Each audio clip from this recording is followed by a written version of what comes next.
తండ్రి అయిన దేవుని పరిశుద్ధ నామమునకు మహిమ కలుగునుగాక. ప్రియమైనటువంటి శ్రోతలను జీవవాక్కుల కార్యక్రమములోని దేవుని మాటలు వినడానికి ప్రభువు నామమున మిమ్మల్ని ఆహ్వానించుచూ ఉన్నాను. గ్రంథములో నుంచి ఒక మాట చదువుకుందాం. హెబ్రీ పత్రిక 2వ అధ్యాయము 3వ వచనములోని మొదటి భాగము. ఇంత గొప్ప రక్షణను మనము నిర్లక్ష్యము చేసిన యెడల ఎలాగు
ప్రేరేపించెను. ఆనాడు ప్రభువును అంగీకరించినటువంటి వారు తమకున్నటువంటి ఆస్తిపాస్తులను అమ్మినటువంటి ఆ వెలను లేక ఆ పైకాన్ని తీసుకొని వచ్చి అపోస్తుల యొద్ద పాదముల చెంత పెట్టేవారు.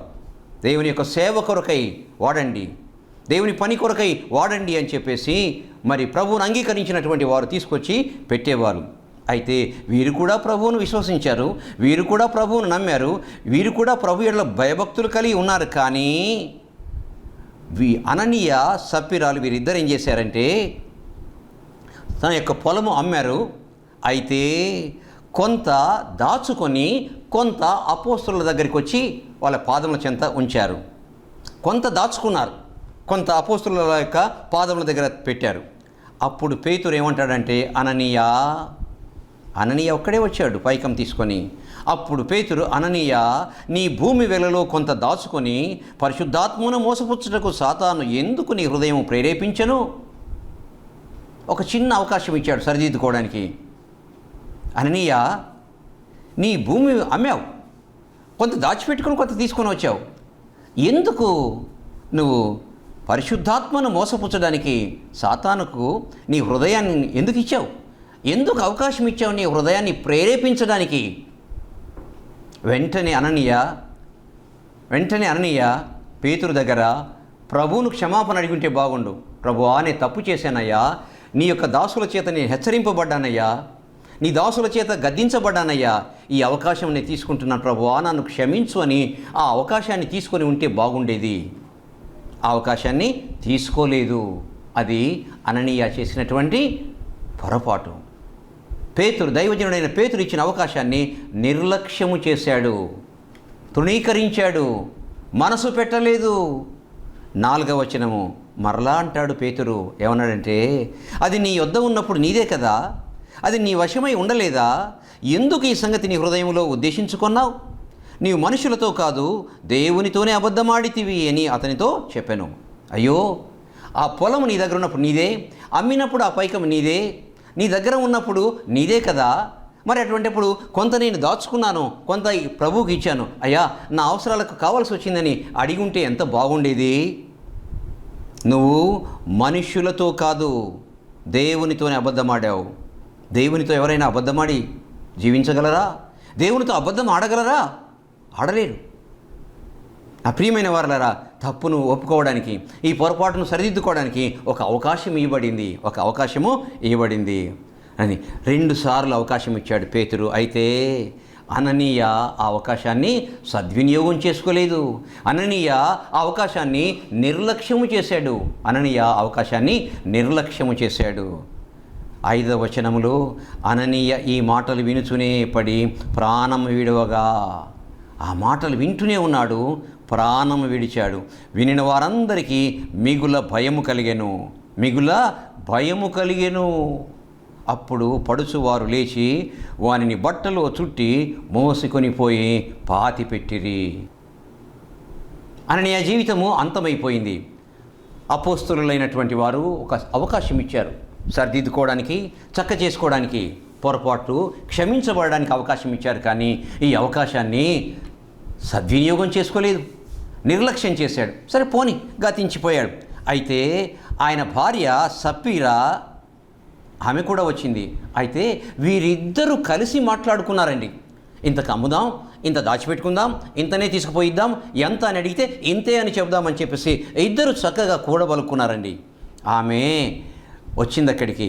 చూడండి 5వ అధ్యాయం 7వ వచన అపోస్తుల కార్యములో, ఇంచుమించు 3 గంటల సేపటికి వాని భార్య జరిగినది ఎరుగక లోపలికి వచ్చెను.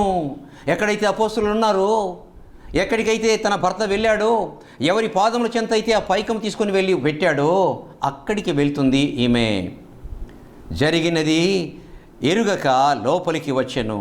అప్పుడు పేతురు ఆమెను అడుగుతాడు, ఆమెతో మాట్లాడతాడు. అప్పుడు పేతురు, మీరు భూమిని ఇంతకే అమ్మితిరా, నాతో చెప్పుమని ఆమెను అడిగాను. చక్కగా ఉన్నట్టుగా అడిగాడు. ఆ భూమిని ఇంతకే అమ్మారా అని అడిగాడు. అవకాశం ఇచ్చాడు. వెంటనే ఆమె చెప్పి ఉండాలి, అయ్యా ఇంత కమ్మినాము, ఇంత దాచిపెట్టుకున్నాం, మాకు అవసరమై ఇంత తీసుకొచ్చామని చెప్పేసి ఆమె చెప్పినా బాగుండేది. ఆమె అవకాశాన్ని సద్వినియోగం చేసుకున్నా బాగుండేది, ఆ అవకాశాన్ని తీసుకున్నా బాగుండేది. కానీ ఆమె అవకాశాన్ని నిర్లక్ష్యం చేసింది. అప్పుడు ఆమె ఏమన్నదంటే, అవును ఇంతకే అని చెప్పాను. అందుకు ఆమె అవును ఇంతకే.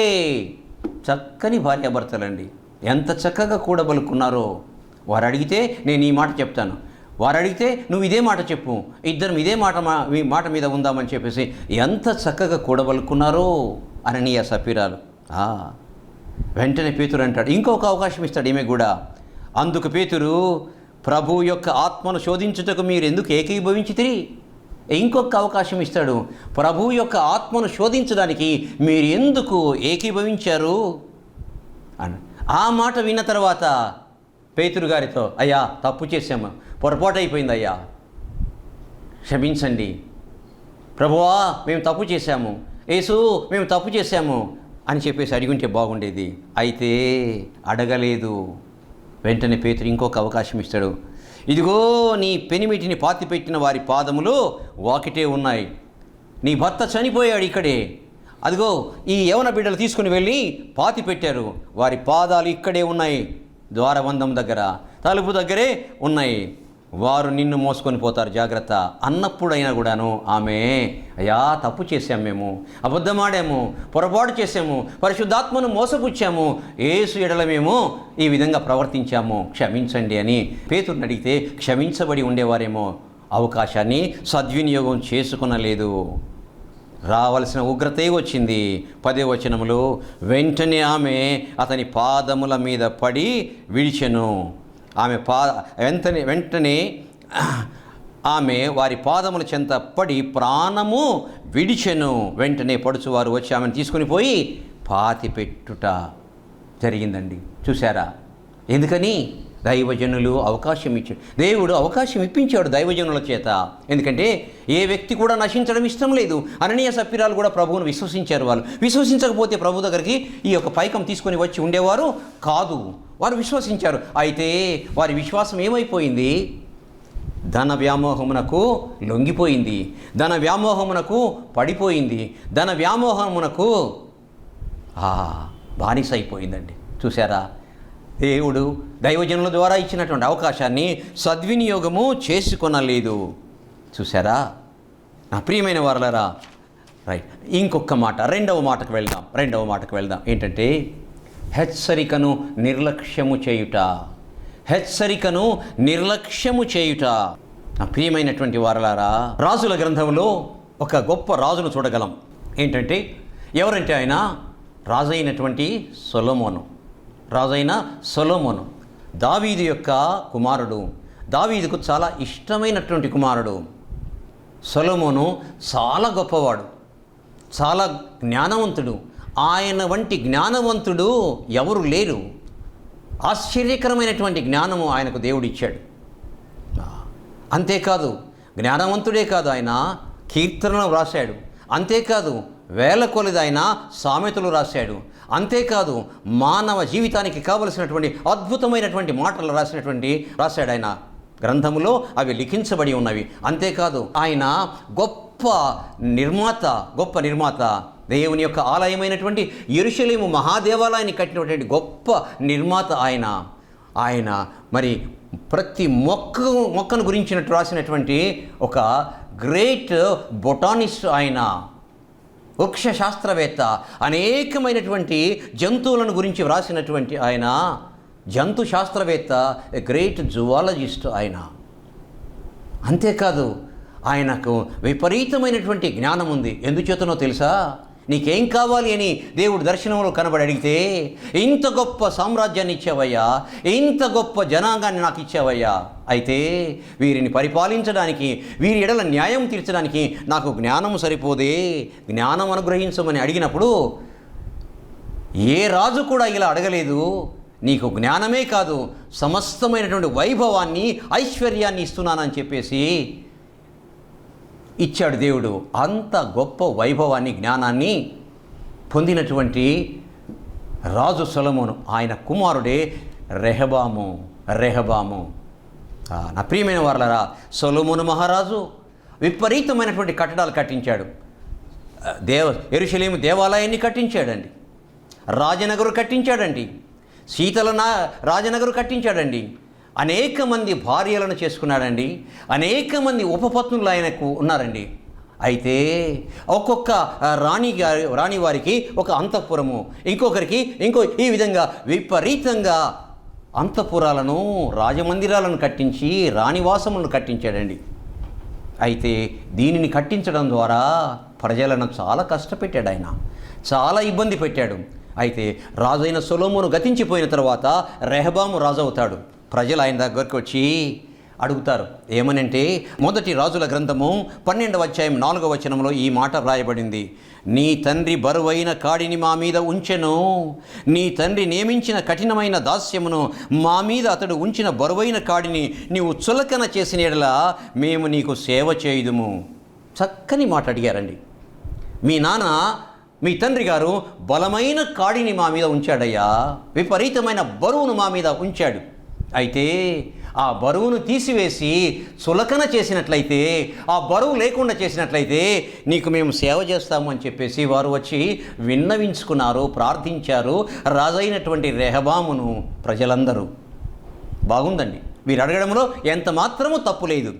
అయితే మీరు వెళ్ళండి, 3 రోజుల తర్వాత రండి నా దగ్గరికి అని వారిని పంపిస్తాడు రెహబాము. అతను చేసిన పని ఏంటంటే, అప్పుడు రాజైన రెహబాము తన తండ్రి అయిన సొలొమోను బ్రతికి ఉన్నప్పుడు అతని సముఖమునందు సేవ చేసిన పెద్దలతో ఆలోచన చేసి ఈ జనులకు ఏమి ప్రత్యుత్తరం ఇచ్చేదనని వారిని అడుగగా, తన తండ్రి జీవించినప్పుడు సొలొమోను కాలంలో తన తండ్రితో జీవించినటువంటి పెద్దవారిని సంప్రదించి వారిని పిలిపించి అడుగుతాడు, మరి ఈ విధంగా అడిగినటువంటి ప్రజలకు నేనేమి సమాధానం చెప్పాలి అని వారిని అడిగినప్పుడు వారు ఈ మాట హెచ్చరించారు. మొదటి రాజుల గ్రంథము 12వ అధ్యాయం 7వ వచనము. వారు ఈ దినముననే నీవు ఈ జనులకు దాసుడవై వారికి సేవ చేసి మృదువైన మాటలతో వారికి ప్రత్యుత్తరం ఇచ్చిన యెడల వారు సదాకాలం నీకు దాసులగుదురు. వారిని పిలిచి ప్రేమతో దగ్గరికి చేర్చుకొని వారితో మంచిగా, మృదువుగా, తీయగా వారితో మాట్లాడినట్లయితే వారు జీవితం అంతా నీకు సేవ చేస్తారయ్యా, మృదువైన మాటలతో సమాధానం చెప్పు చాలు, వారు సంతోషపడతారు అంటే విన్నాడు. కానీ ఆ మాటల్ని నిర్లక్ష్యపెట్టి 8వ వచనం, అయితే అతడు పెద్దలు తనతో చెప్పిన ఆలోచనను నిర్లక్ష్యపెట్టి వారిచ్చిన హెచ్చరికను, వారిచ్చిన ఆలోచనను, వారిచ్చిన సలహాను నిర్లక్ష్యపెట్టి. చాలండి ఒక్క మాట. ఇంత అనుభవంతో ఉన్నటువంటి పెద్దవారు, తన తండ్రికి స్నేహితులైన వారు, తన తండ్రితో ఉన్నటువంటి వారు, పెద్దలైనటువంటి వారు హెచ్చరిక ఇస్తే ఆ హెచ్చరికను, ఆ ఆలోచనను, ఆ తలంపును ఆయన నిర్లక్ష్యపెట్టి తనతో కూడా పెరిగిన యవనులను పిలిచి ఆలోచనను అడిగి వారికి ఈలాగున ప్రశ్న వేశాను. మా మీద నీ తండ్రి ఉంచిన కాడిని చులకన చేయమని నాతో చెప్పుకునిన ఈ జనులకు ప్రత్యుత్తరం ఇచ్చుటకు ఏ ఆలోచన మీరు చెప్పుదురు, ఏ ఆలోచన మీరు చెప్తారు అని తనతో పాటు తన వయస్సులో ఉన్నటువంటి వారిని, అంటే చిన్నవారిని, అనుభవం లేని వారిని, జ్ఞానం లేని వారిని అడిగినప్పుడు 11వ వచనములో వారిచ్చిన సలహా ఏంటంటే, నా తండ్రి మీ మీద 10వ వచనం చూద్దాం. అప్పుడు అతనితో కూడా ఎదిగిన ఆ యవనస్తులు ఈ ఆలోచన చెప్పిరి, నీ తండ్రి మా కాడిని బరువైదిగా చేసెను, కానీ నీవు దానిని చులకన చేయవలని నీతో చెప్పుకొనిన ఈ జనులకు ఈలాగు ఆజ్ఞయిమ్ము, నా తండ్రి నడుము కంటే నా చిటికెన వేలు పెద్దదిగా ఉండును, నా తండ్రి మీ మీద బరువైన కాడిని పెట్టెను, సరే నేను ఆ కాడిని ఇంకా బరువు చేయుదును, నా తండ్రి చుబుకములతో మిమ్మను శిక్షించను, సరే నేను కొరడాలతో మిమ్మను శిక్షించెదను.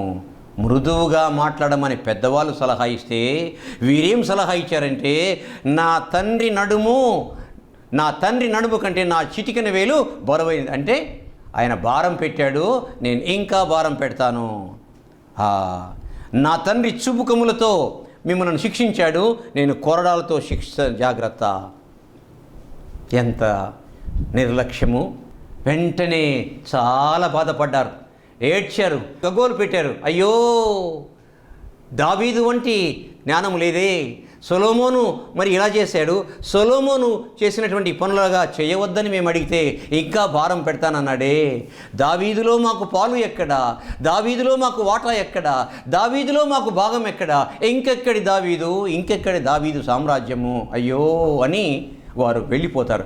వెళ్ళిపోయి ఏం చేస్తారంటే వేరొక వ్యక్తిని పిలిపించుకొని మనమందరం వేరైపోదాం, దావీదులో మనకు భాగం లేదు, దావీదులో మనకు స్వాస్థ్యం లేదు, దావీదులో మనకు పాలు లేదు, మనము వెళ్ళిపోదాం వేరై, ఈ సామ్రాజ్యంతో ఈ రెహబాము రాజుతో మనకు సంబంధం లేదు, నిమిత్తము లేదు అని చెప్పేసి వారు ఏం చేస్తారంటే వేరొక వ్యక్తిని తీసుకొని వచ్చి రాజుగా పట్టాభిషేకం చేస్తారు. అయితే వారిని పోయినటువంటి వారు ఎక్కువ మంది. అయితే మరి రెహబామును వెళ్ళిన వారు కొద్ది మంది మాత్రమే, కేవలము యూదా వంశము మాత్రమే, యూదా గోత్రికులు మాత్రమే ఆయనను వెంబడించారు. తతిమా గోత్రములన్నీ కూడాను వేరైపోయి వేరొక రాజును వేరొక రాజ్యాన్ని ఏర్పాటు చేసుకుంటారు. చూశారా నా ప్రియమైన వారలారా, దావీదు కుమారుడైన సొలొమోను కుమారుడైన రెహబాము చేసిన నిర్లక్ష్యం ఎడల అంత గొప్ప విశాలమైనటువంటి దేవుడు ఏర్పరచుకున్న తన జనాంగముల యొక్క గొప్ప సామ్రాజ్యము 2 ముక్కలైపోయింది, 2 రాజ్యాలైపోయింది. ఎందువలన? రెహబాము యొక్క నిర్లక్ష్యం. పెద్దలు చెప్పినటువంటి హెచ్చరికను నిర్లక్ష్యము చేయడం వలన 2 రాజ్యాలైపోయినాయి. ఎంత బాధకరమైన విషయము! కేవలము రెహబాము యొక్క నిర్లక్ష్యము. ఎన్నిసార్లు పెద్దలు, ఎన్నిసార్లు ఇతరులు, ఎన్నిసార్లు మరి అవకాశం ఇస్తూ ఉంటారు. ఆ అవకాశాన్ని సద్వినియోగం చేసుకోకుండా నిర్లక్ష్యం చేసి ఉంటాము. అలాగే హెచ్చరికలు ఇచ్చుంటారు మన పెద్దవారు, హెచ్చరికలు ఇచ్చుంటారు మన యొక్క బోధకులు, హెచ్చరికలు ఇచ్చుంటారు మన యాజకులు. నిర్లక్ష్యం చేసి ఉంటామేమో. ఏం నష్టమైపోయింది చూసారా? అవకాశాన్ని నిర్లక్ష్యం చేసుకున్నటువంటి అననీయ సప్ఫీరాలు ఇద్దరు కూడాను చనిపోతారు. హెచ్చరికను నిర్లక్ష్యం చేసినటువంటి రెహబాము వలన ఇశ్రాయేలు సామ్రాజ్యమే 2 ముక్కలుగా చీలిపోయింది. ఎంత బాధకరమైన విషయము! నా ప్రియమైనటువంటి వారలారా, ఇంకొక విషయము నేను మీతో పంచుకుంటాను. రక్షణను నిర్లక్ష్యము చేయుట. ప్రియమైన వారలారా, పౌలు అంటాడు, ఇంత గొప్ప రక్షణను మనము నిర్లక్ష్యము చేసినట్లా ఎలాగూ తప్పించుకుందుము? యేసు మన యొక్క రక్షకుడు. ఆయన యేసు అనగా రక్షకుడు. రక్షించడానికి, పాపము నుండి, పాప శిక్ష నుండి పాపిని రక్షించడానికి, ప్రేమించి క్షమించి రక్షించడానికి వచ్చినటువంటి ఆ రక్షణని మనము నిర్లక్ష్యం చేసినట్లయితే మనం ఎంత పాపం చేసిన వాళ్ళం అవుతాం, ఎంత పొరపాటు చేసిన వాళ్ళం అవుతాం, ఎంత శిక్షకు గురి అవుతాము. ఆ శిక్ష నుంచి ఎలాగూ తప్పించుకొనగలము? ఒక్క ఉదాహరణ. రక్షణ నిర్లక్ష్యము చేయకుండా, దానిని నిర్లక్ష్యం చేయకుండా ఉపయోగించుకున్నటువంటి సాధారణమైనటువంటి వ్యక్తి జక్కయ్య ఎరికో నివాసి. ప్రభుత్వ పక్షాన ప్రజల నుంచి పన్ను వసూలు చేసి రోమా మరి అధిపతులకు చెల్లించే వ్యక్తి. అయితే డబ్బు సంపాదించాడు, విపరీతంగా సంపాదించి మోసము, అన్యాయము, అక్రమము, లంచముల చేత డబ్బు సంపాదించి మూటగట్టి ముడివేసి బిగించి, ముడి మీద ముడివేసి బిగించి ఆ మూటను చూసుకుంటూ మూట మీదే కూర్చున్నాడు. అయితే ఒకానొక రోజు యేసును చూడాలి, రక్షణను నేను చూడాలి అని ఆశ కలిగింది. నా ప్రియమైన వారలారా, లూకాసు వార్త 19వ అధ్యాయం మొదటి 10 వచనములలో జక్కయ్య యొక్క ఉదంతము రాయబడింది. యేసును చూడగోరెను. రక్షకుడట, యేసు అట, ఆయన విమోచకుడట, స్వస్థపరుస్తాడట, పాపిని క్షమిస్తాడట. నేను చూడాలి ఆయన్ను, నేను చూడాలి. ఎంత గొప్ప ఆశ, ఎంత మంచి కోరిక, ఎవరికి కలగని ఆశ. అయితే జనాల్లోకి పోలేడు, ఎందుకంటే తాను పాపి, లంచగొండి, అన్యాయస్తుడు. ఆ ఎరికో వీధిలో ఆయన వస్తుంటే ఆ వీధి ప్రక్కనే ఉన్నటువంటి చెట్టు మీద కూర్చొని దాక్కొని యేసును చూస్తున్నాడు. అయితే హృదయాలను ఎరిగినటువంటి యేసు అందరి హృదయములను ఎరిగినటువంటి యేసు సరిగా అక్కడికి వస్తాడు. వచ్చి హృదయమును ఎరిగినటువంటి హృదయపు లోతుల్లో, జక్కయ్య హృదయంలో ఉన్నటువంటి లోతును ఎరిగినటువంటి యేసయ్య అక్కడికి వచ్చి, జక్కయ్య దిగు, నేను నీ ఇంట బస చేయవలసి ఉందయ్యా, దిగు. వెంటనే అక్కడి నుంచి దిగుతాడు. యేసు మరి చేయి పట్టుకొని వెళ్తుంటాడు. జక్కయ్య ఇంటికి వెళ్తూ ఉంటే వెనక ఉండి చూచిన వారు ఇదిగో పాపి అయిన ఇతని ఇంట బస చేయ వెలుచున్నాడే, పాపి అయిన ఇతని ఇంట బస చేయ వెలుచున్నాడని వెనుక హేళన చేశారు, చిన్న చూపు చూశారు. ఎంత తక్కువగా భావించారో. వారందరి కొరకు రాలేదు యేసయ్య. ఎందుచేతనంటే వారు రక్షకుడిగా చూడడం లేదు వారు. అయితే జక్కయ్య రక్షకుడిగా చూచాడు. ఆయన రక్షణను కావాలనుకున్నాడు, రక్షణ నిర్లక్ష్యం చేయలేదు. అయ్యో యేసు వెళ్ళిపోతే ఇంకా నేను యేసుని చూడలేనే, రక్షకుడిని చూడలేనే, రక్షణ నేను చూడలేనే అని చెప్పేసి ఆతృతపడ్డాడు. అక్కడ ఉన్న వాళ్ళంతా కూడాను రక్షణకు రాలేదు, స్వస్థత పరచడానికి స్వస్థత కొరకు వచ్చారు. ఆకలైతే ఆయన భోజనం పెడతాడు, జబ్బు ఉంటే స్వస్థపరుస్తాడు, ఇంకా అంగవైకల్యం ఉంటే ఆయన బాగు చేస్తాడనే ఉద్దేశంతో వచ్చారే కానీ రక్షణ కొరకు రాలేదు. అయితే జక్కయ్య వచ్చింది రక్షణ కొరకు. ఇంటికి వెళ్ళిన వెంటనే నిలబడి తప్పు ఒప్పుకుంటాడు. అయ్యా నేను తప్పు చేశాను ప్రభువా, నేను ఎవరి దగ్గర అయితే తీసుకున్నానో అన్యాయంగా వారికి తిరిగి చెల్లిస్తానయ్యా, ఎక్కువ చెల్లిస్తానయ్యా. అంతేకాకుండా నా ఆస్తిని అంతటిని కూడా పేదలకు ఇచ్చేస్తాను. ఒప్పుకున్న తర్వాత యేసయ్య ఎంత సంతోషిస్తాడంటే, నేడు ఈ ఇంటికి రక్షణ వచ్చినది. ఎందుచేతనగా ఇతడు అబ్రహాము కుమారుడే. రక్షణ వచ్చింది. అవకాశాన్ని నిర్లక్ష్యం చేసి వారిద్దరు ప్రాణాలను పోగొట్టుకున్నారు. హెచ్చరిక నిర్లక్ష్యం చేసి రెహబాను 2 ముక్కలుగా చేశాడు సామ్రాజ్యాన్ని. అయితే జక్కయ్య రక్షణను నిర్లక్ష్యము చేయలేదు, పొందాడు, తన కుటుంబం రక్షించబడింది. అంతేకాకుండా అబ్రహాము కుమారుడైపోయాడు. ఎంత గొప్ప విషయము నా ప్రియమైన వారలారా. అందువల్ల పౌలు అంటాడు, ఇంత గొప్ప రక్షణను నిర్లక్ష్యం చేస్తే మనం ఎలాగూ తప్పించుకొందుము ఆ శిక్ష నుంచి, నిత్యమైనటువంటి నరకము నుంచి, ఆ శిక్ష నుంచి ఎలాగూ తప్పించుకుంటాము. నా ప్రియమైనటువంటి వారలారా, అవకాశాన్ని నిర్లక్ష్యం చేసేవేమో ఒకసారి జ్ఞాపకం చేసుకో, హెచ్చరికను నిర్లక్ష్యం చేసేవేమో ఒకసారి జ్ఞాపకం చేసుకో. అదేవిధంగా మరి రక్షణ నిర్లక్ష్యం చేసి ఉన్నావేమో, అయినా ప్రభు దగ్గరికి రా, ప్రార్థన చేద్దాం. ప్రభు అయిన దేవా, గొప్ప తండ్రి, నాయనా రక్షించుటకు నీ హస్తము కురుచకాలేదయ్యా, ఇంకా నీవు హస్తము చాచుతూనే ఉన్నావు తండ్రి. ఇంకా నీ ప్రియబిడ్డలు తండ్రి రక్షణ నిర్లక్ష్యము చేస్తున్నట్లయితే వాక్యము వినుట ద్వారా ప్రభువా నిన్ను నిర్లక్ష్యము చేయకుండా నాయనా ఘోరమైన శిక్షను తప్పించుకోవడానికి రక్షణ నిర్లక్ష్యము చేయకుండా నువ్వు ఇచ్చినటువంటి అవకాశాన్ని, హెచ్చరికను నిర్లక్ష్యము చేయకుండా ప్రభువా సొంతం చేసుకోవడానికి, శ్రద్ధ వహించడానికి, తృణీకరించకుండా ఉండడానికి స్వస్థ హృదయాన్ని అనుగ్రహించమని, వాక్యం విన్న నీ శ్రోతలను దీవించి ఆస్వాదించమని యేసు గొప్ప నామమును అడిగి వేడుకుంటున్నాము తండ్రి. ఆమేన్. తండ్రి, కుమార, పరిశుద్ధాత్మ త్రియేక దేవుని కృప అనుగ్రహించబడునుగాక. ఆమేన్. మా address reverend doctor why Manirao గారు, ఇమ్మానుయేలు బాప్టిస్ట్ చర్చ్, క్రాంతినగర్, దర్గామెట, నెల్లూరు. మా సెల్ నంబర్ 9440254020.